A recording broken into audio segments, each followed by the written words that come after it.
Assalamualaikum warahmatullahi wabarakatuh. Perkenalkan, nama saya Rifa Eftinan dengan NIM 235211237, Prodi Manajemen Bisnis Syariah 1F. Di sini saya akan menjelaskan mengenai sejarah perkembangan ilmu zaman Islam. Yang pertama, perkembangan ilmu pengetahuan pada masa Islam klasik.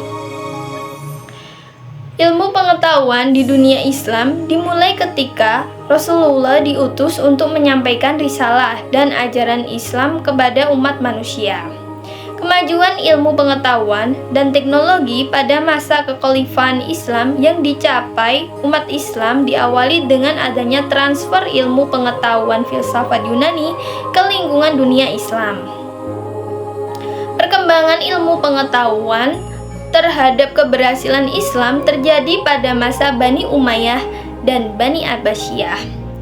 Di sini saya akan menjelaskan pertama-tama pada masa Bani Umayyah. Di masa ini perkembangan Islam ditandai dengan meluasnya wilayah kekuasaan Islam dan berdirinya bangunan-bangunan sebagai pusat dakwah Islam.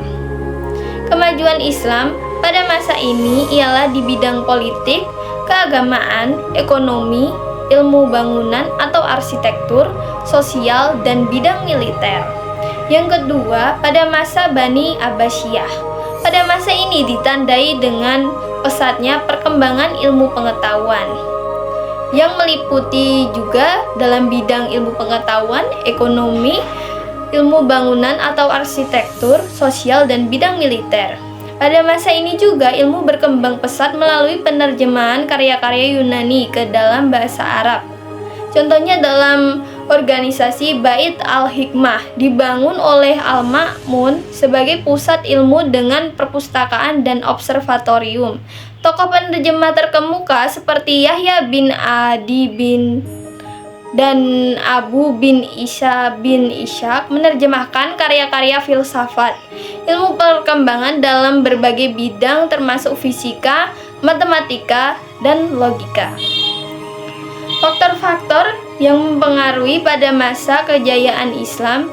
Yang pertama, faktor internal, konsistensi dan istiqomah umat Islam kepada ajaran Islam yang mendorong umatnya untuk maju, Islam sebagai rahmat seluruh alam, dan Islam sebagai agama dakwah sekaligus keseimbangan dalam menggapai kehidupan duniawi sehari-hari.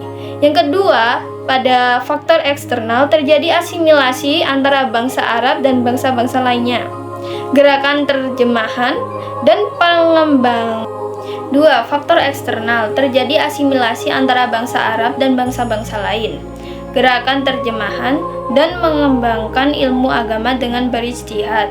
Tokoh-tokoh pada masa kejayaan Islam yaitu Ibnu Ar-Rusyid, Al-Ghazali, Al-Kindi, Ibnu Sina, dan Al-Farabi.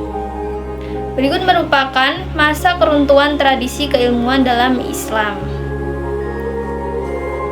Pertengahan abad pertengahan sekitar abad ke-13 hingga ke-15. Pada masa ini banyak pusat keilmuan Islam seperti Baghdad dan Andalusia mengalami penurunan kekuasaan dan pengaruh.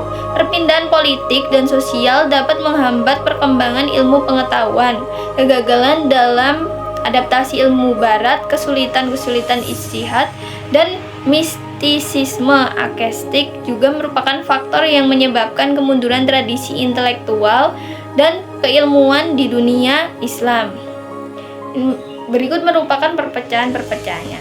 Terdapat perpecahan teologis, perpecahan dalam komunitas Islam sendiri, seperti perbedaan antara Sunni dan Syiah, serta perselisihan dalam masalah teologi dapat menghambat perkembangan pemikiran keagamaan dan ilmiah. Yang kedua adalah penindasan politik. Di beberapa negara, otoritas politik membatasi kebebasan akademik yang dapat menyebabkan kekacauan dalam dunia keilmuan. Yang ketiga ada penindasan intelektualisme. Beberapa kelompok radikal menentang pemikiran intelektual dalam Islam yang juga mempengaruhi perkembangan ilmu pengetahuan. Sekian, terima kasih. Jika ada salah kata, saya mohon maaf. Wassalamualaikum warahmatullahi wabarakatuh.